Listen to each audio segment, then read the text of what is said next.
Hello, everybody. I hope you are well today.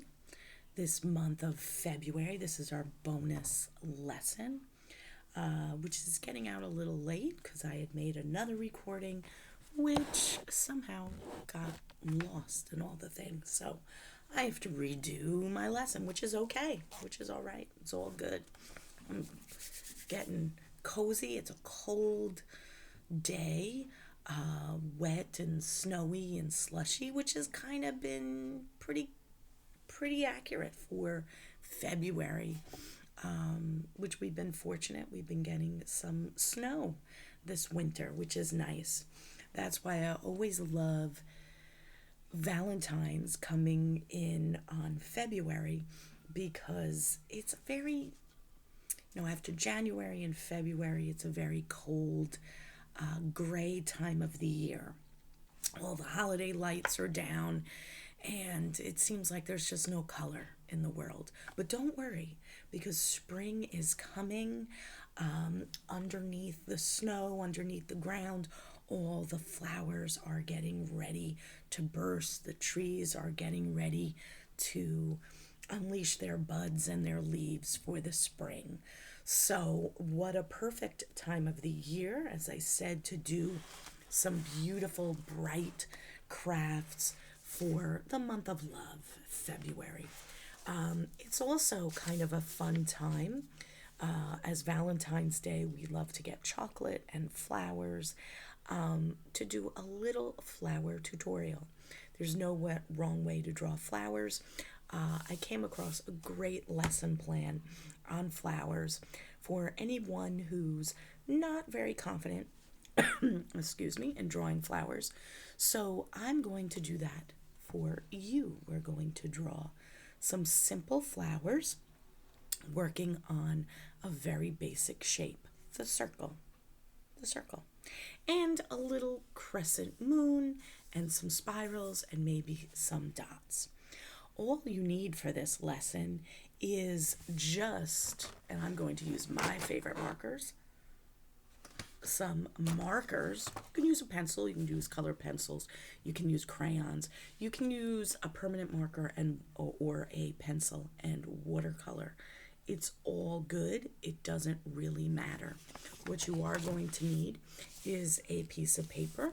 I'm using my handy dandy mixed media notebook that collects a lot of my work throughout the many months of me doing art. But this is where we're gonna go today.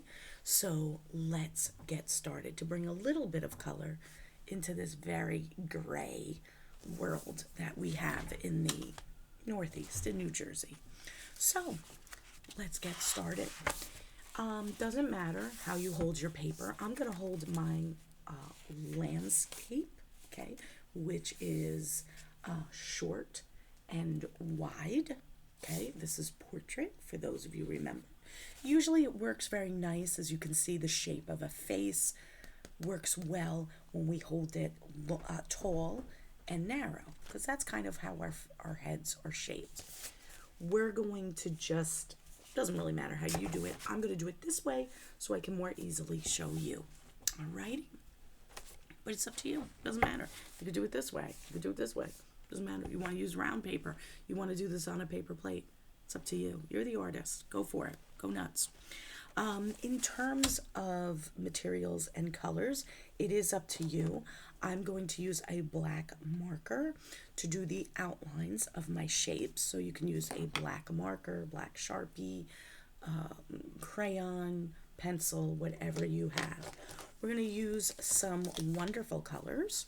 We're going to use, if you have them, if you don't, that's fine. We're going to need some green for our leaves. I like to use 2 different colors to create a little variation. If you don't have it, don't worry about it. We're also going to use some different colors for our flowers.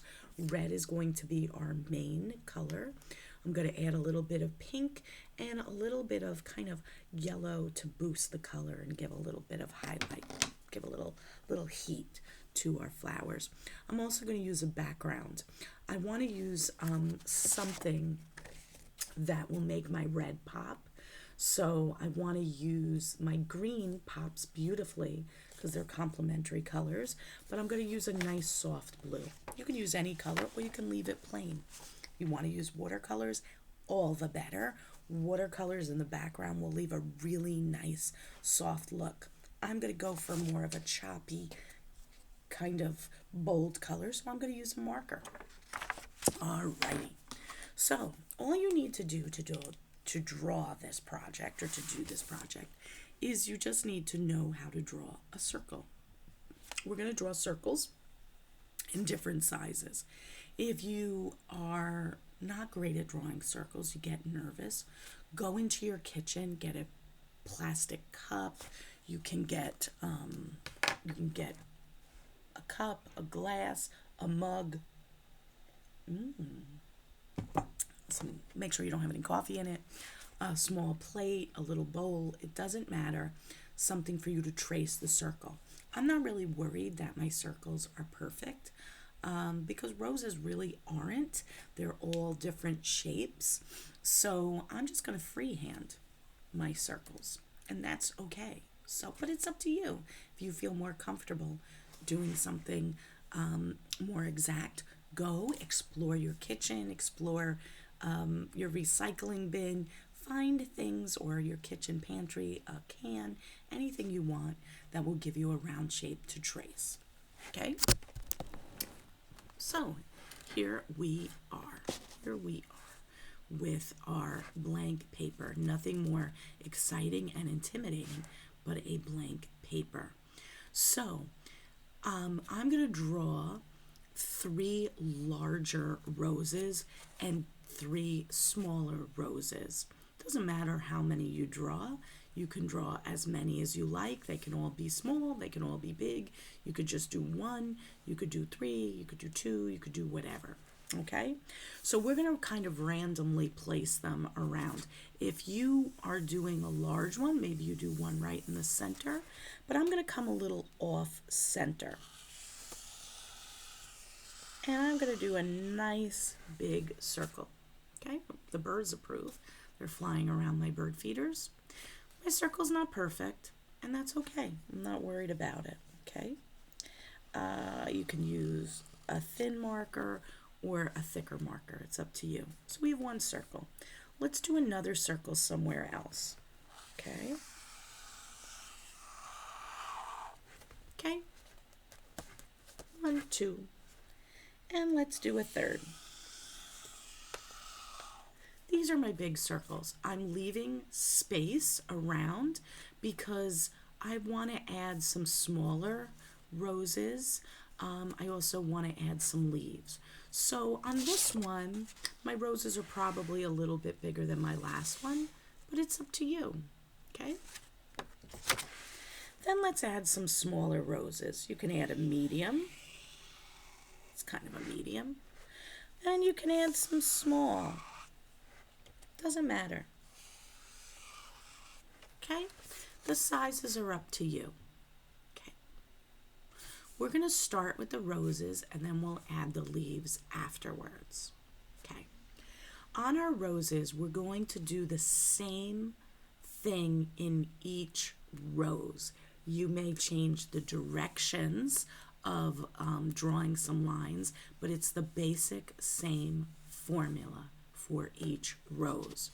If we see my completed design, which I got from a really great online lesson, you can see that each rose has these lines, okay? I like these because these play on what, like the Fibonacci kind of lines, kind of infinity lines. They're making a spiral using straight or slightly curved lines. We're going to keep doing that in each of our flowers. They don't have to be identical and they don't have to be perfect. So I want you to pick any rose that you have. Any rose that you have. I'm going to pick a large rose. I recommend to start in your larger rose. Okay, because it'll be easier for you to get the hang of it. What we're going to do is not really in the middle because we want to save some of that space for the more, you know how when you look at a rose, it kind of gets a little spirally and all the petals get very tight in the middle, almost like a circle.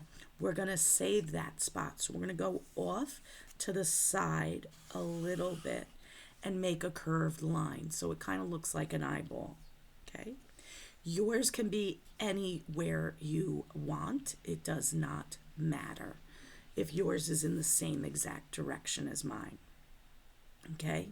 Then what we're going to do is we're going to make another curved line. Kind of the curve is in the opposite direction. They're a little close maybe on one end, but farther apart on the other. Something like that. Okay? So it kind of looks like, I don't know, like an eyeball that you're drawing. Okay? Depending on how you hold it. Okay? Cool. We're going to change the directions of our next lines. So you should have a circle with two curved lines kind of creating like an almond shape. Now we're going to change the direction of our curved lines on the inside of our rose. So maybe I'm going to do one like that. Okay, so I'm coming across and the same thing on the other side. I'm trying to save some space in the middle. Mine always get a little cockeyed, and that's okay. So see how you have the circle, then you have two curved lines creating almost kind of like a strange candy corn or rounded triangle, and you're going to do the same thing, or like an almond shape. Look at that. Okay? We're going to do the same thing coming across the opposite way. Okay? So it's really starting to look like you're making all these eyes within eyes. But you see how we're taking the lines, once we start in the circle, we're going, making kind of a curved two lines, farther apart, closer in at the top. And then we're shifting, we're turning a little bit, and we're doing the same thing each time. And guess what? We're going to do that at least one more time. Okay? That kind of is what a shape looks like. If you have more space in the center, you can keep adding this pattern inside, but making those two lines a little spaced on the bottom, closer on one side, and just shifting. And if it helps, you can even turn your paper around. Let's do that again. We're going to pick another larger circle, and you can do it in the same spot if that helps you. I'm going to do it a little differently. I'm going to come in and do my two lines like that. Okay? It's a cool idea to shift your lines. Sometimes I do them in the same spot, like you can see over here. These are kind of pretty close. I have my bottoms. One way to change the direction of the spiral of your rose is if you have a hard time, just turn your paper around. Turn your paper around, okay? So I made kind of this big eyeball shape, this kind of triangular candy corn or almond shape, and I'm gonna make another one inside. But remember, I'm gonna change the direction of this candy corn shape. Okay. So I have one with two lines, two with two lines, and I'm gonna try it again.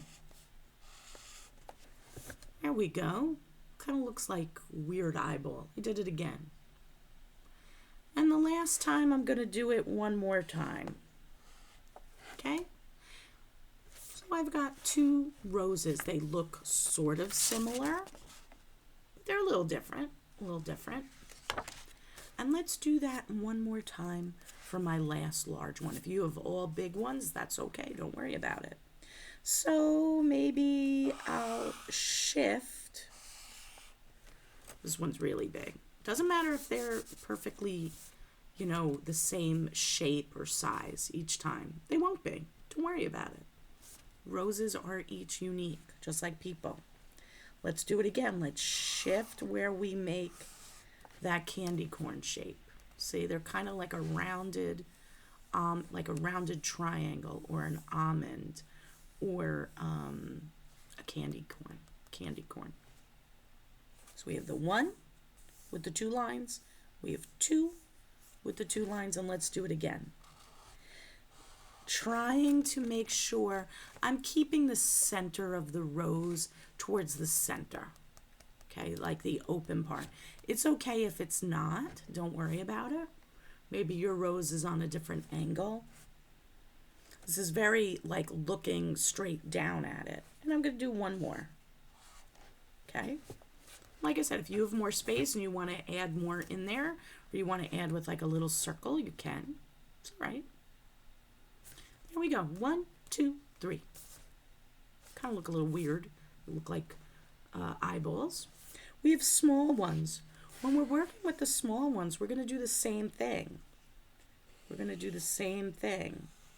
Okay, this time my shape, I'm using a different part of my marker to make my lines a little thinner. Okay, so it doesn't matter if it's smaller, your curved lines are going to be smaller. So you're kind of learning a little bit about your scale. That's all. See how easy and cute these little guys are? Okay, let's keep going. We're starting with our 2 curved lines closer or almost touching on one side, but far apart on the other. And we're just going to keep adding those line sets, moving them around till we get to almost something that almost looks like a little bit of a circle or flattened circle. Let's do the last one. I'm going to turn it so you can see it's okay. You don't have to hold your paper in the same orientation all the time. So I make my curved lines, my 2. I'm going to change the direction, and I'm just going to keep changing my direction. Maybe I'll even add a little line in this one. Okay. Maybe I'll add, a little line, a halfway line in that one. It doesn't matter. You can add as many lines as you want. If you want to come in and add some lines going across, you can.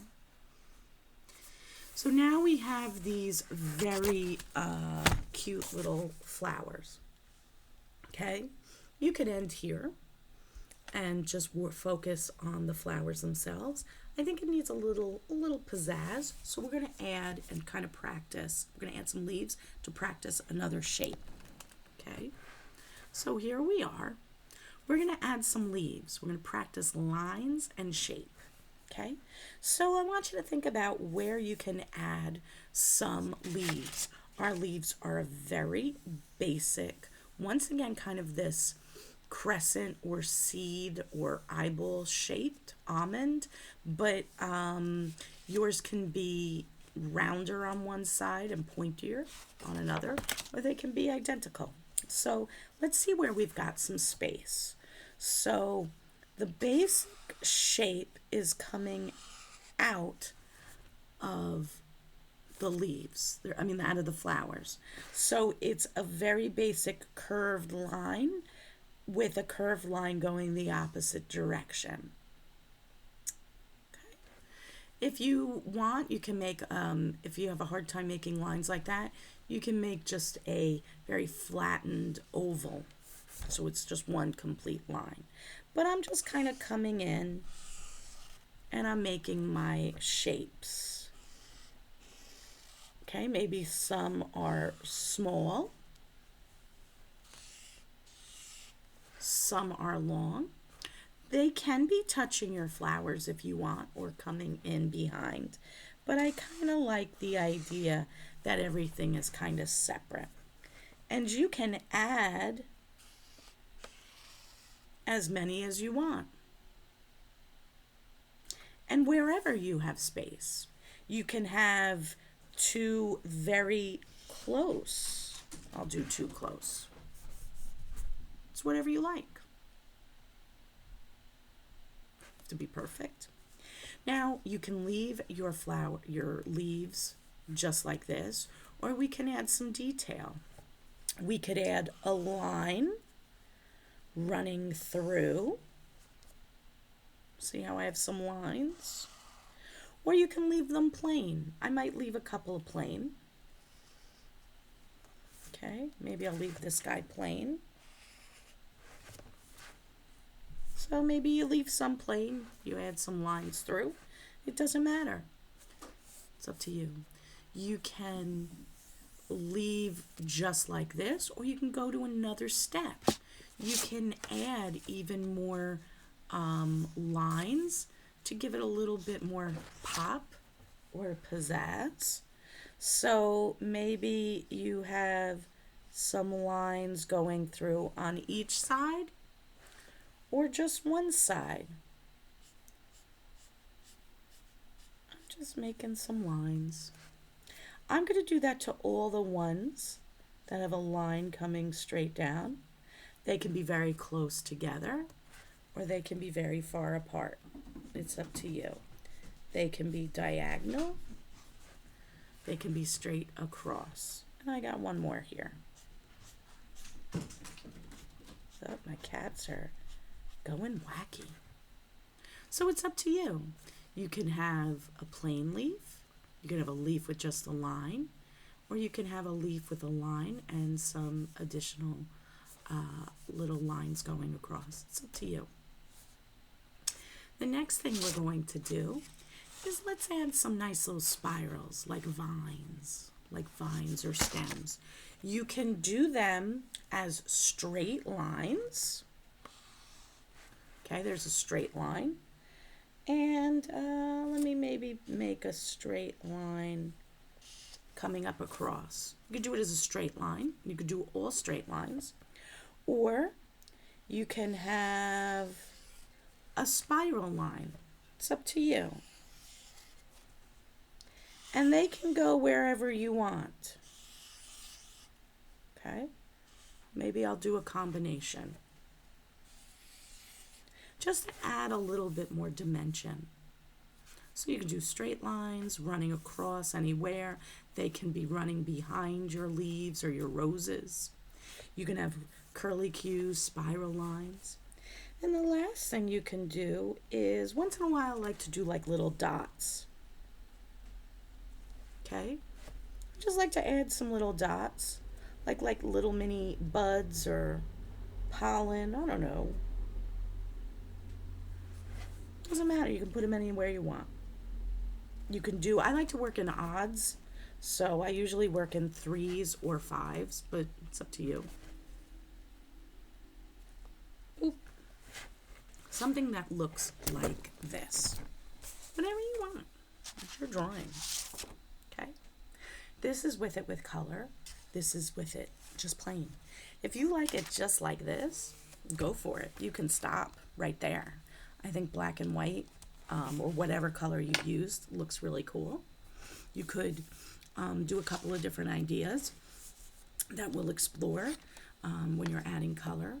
So the next thing we're going to do is we're going to add some color to our roses, okay? And here's some different ideas that you can do. So my initial design is that I colored in my roses, most of my rose red, and then I added another color on the inside, and I even added a little bit of like a nice bright highlight color.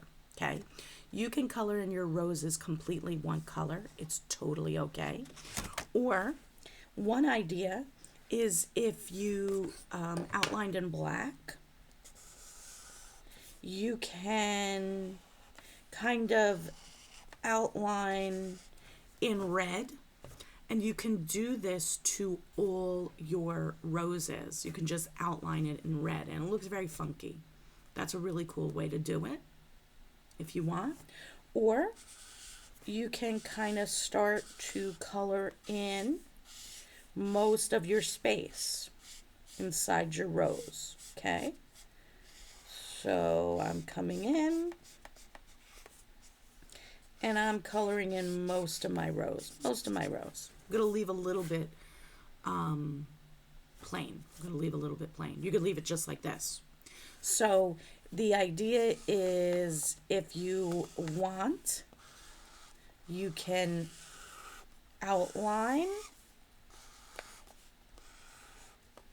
some of your rows and just leave it like that, or you can start to color it in. You can color in the whole rows, or, and I'm going to come back to this guy, you can then come in and add either orange or pink, and add a little bit of pink kind of coming inside the rows.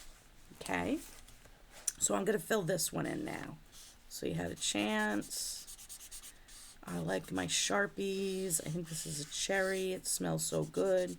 And it's okay if I have some areas that I didn't completely add color to. So see, I didn't get everything colored in. That's kind of cool, because what I'm going to do is, when I take my second color, I'm going to go in and maybe I'm going to fill in a little bit more with my other marker, so you can see it, that it's picking up multiple colors. What I like to do with the yellow is, let's say I want to add a little warmth. I can come in and just go a little bit over my red on the outsides and pick up maybe where I have some of those little areas I didn't completely color it in. So I'll show that to you again. Okay. For the two main colors you want to work with that are pretty close. So I'm going to scooch this over so my hand's not in the way. And I'm going to start to add my red to my rose. And I'm kind of coming in with my red. Maybe I'll come in a little bit there. So I'm leaving a lot of open space. If you want to color the whole thing with one color, you can. Your roses can be pink, they can be orange, they can be yellow. You can leave them white. And then what I'm kind of doing is I'm coming in with the other color, with my pink, sorry. And I'm adding a little bit, I'm kind of layering my colors on top. Okay? So I kind of get this nice, beautiful mixture of colors. If you're using watercolor, you can just layer your watercolors. That will look beautiful. But I figured, yeah, let's keep it simple today. And then I'm adding a little bit of yellow, just in some spots. See how I'm adding it? That kind of creates a little bit of warmth. The yellow makes it a little bit warmer.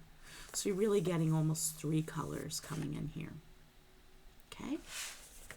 And we keep going until we get kind of all these colors coming in. Once again, I don't even have to use pink. I can use maybe just yellow on some. They don't all have to be pink, red. I can skip and not do my third color. Here's my other red. Sometimes with the smaller one, you kind of make like a spiral. Kind of going in and in and in. And I think I'm going to add some of the yellow. I might skip the pink for my little ones. Okay? So you got that. You got different colors, different ways to do it. Okay, you can color them in all one color. They can each be, you could have one pink, one yellow, one orange, one red. Or you can do this pattern where you're coloring in portions in different colors. And it could be your reds more in the center and pinks on the outside. It doesn't matter. It's up to you. Okay. I'm going to move to my next color. I'm going to be working in my greens. I'm going to be doing my leaves. So I have two different colors for my leaves. If you don't have two different colors, it's totally okay. When you work with watercolors, the way to create two different colors is you add more color to start, or you can add very little water and get a nice dark coating on the outsides of your leaves and just add a little bit of water and move that watercolor across. But I'm going to use my markers. So I'm going to start with my lighter color. Okay, my lighter color is kind of a nice bright color. And what I'm going to do is, for me, I'm just going to kind of come in and color in all my leaves. Okay? Okay, I'm going to color them in all the same color. You don't have to. Okay? You could do yours in different greens if you have a nice crayon or marker set. I'm just going to keep turning it around. Okay? So you can make as many green leaves as you want, as many greens. And I'm just kind of coming right across. Doesn't have to be neat, especially if you're working with marker or watercolor. So all my leaves are the same color on my drawing. Okay?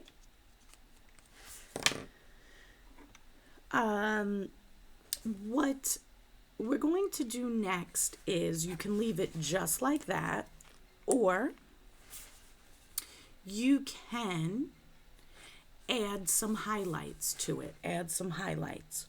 What I like, or shadows, low lights. So what I'm going to do is I'm going to take my dark green and go on the other side of my leaf. Not necessarily, it doesn't matter which side you do it. Can be any side. Okay? Something like that. Something like that. And what I also recommend is it could be any color green. If you used a marker, you can add like green coming on top of your lines, whether they were straight or curved or spiral. You can even do your dots. I'm going to leave my dots. Because I'm going to just go right over it in blue. Okay? So, whatever you like. Okay? You can even add yellow if you really want to go nuts. You can even add yellow on the other side. Adds more dimension. You know, adds a little bit more color. I think my yellow got a little weird with going over my reds. Doesn't matter. How pretty that is. You can leave it plain just like this. This is gorgeous on its own. But if you want, you can add your background color. Your background color can be anything you want it to be. It can be, I like the light blue because it's soft and it's airy. It also is, it helps make the red pop. The leaves, because red and green are complementary colors. Blue is a little bit more across the color wheel, so it'll help the reds pop a little bit more. But it's nice and soft with the green. It is completely up to you on which way you want to do it. Okay? If you want to leave it plain like this, you can. If you want to add watercolor, even if you were doing markers, you absolutely can. Or you can come in with your markers. So I think what I'm going to do is I'm going to come in halfway. So basically what I'm doing, and I'm not even really like worried so much that it's a perfect job. This also will work really well with color pencils. We'll give it a soft look. Crayon on top of marker. Okay, just kind of coming in.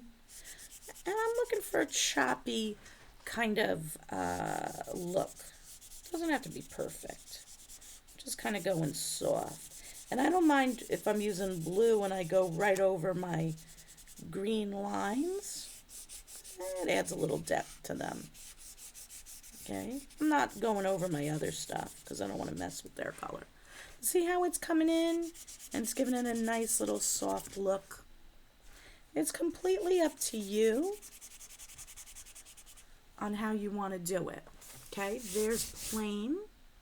Here's with blue. Okay, turn it around.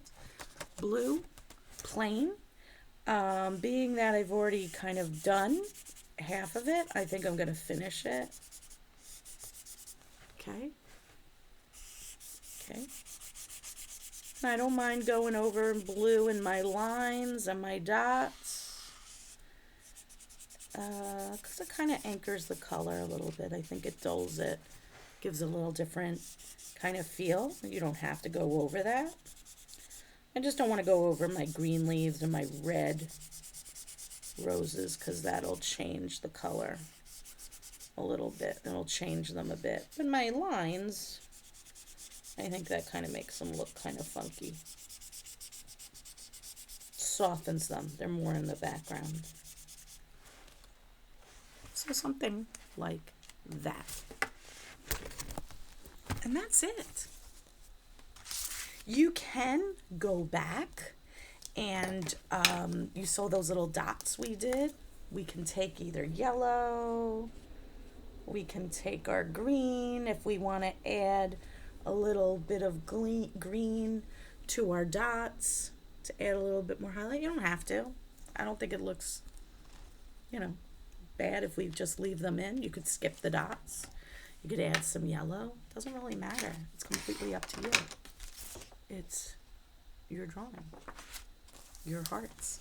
I mean, your flowers. They kind of have a feel of hearts a little bit because you can see kind of these bottom shapes. But they're super pretty. They're super easy to do. If you're making cards for people, you're making gift tags, you want to do painting, you can use this design to paint. But it's a basic way of learning how that rose works in creating that spiral effect. Roses, kind of like onions, and Shrek, right? They're layers. And as they bloom, they open up and you can see the layers. When they're closed, they look more like buds. But either way, you see that kind of overlapping. They kind of enfold in themselves. And this is a great way to kind of see how to use line to create that effect. So I hope you enjoyed making some flowers for the month of love and bringing a little color to your life in this very gray time of year. So enjoy, make as many flowers as you can. Don't worry, spring will be here before we know it. And we'll just keep making our art to bring color and light and beauty into our lives. Have a wonderful rest of your day. Goodbye.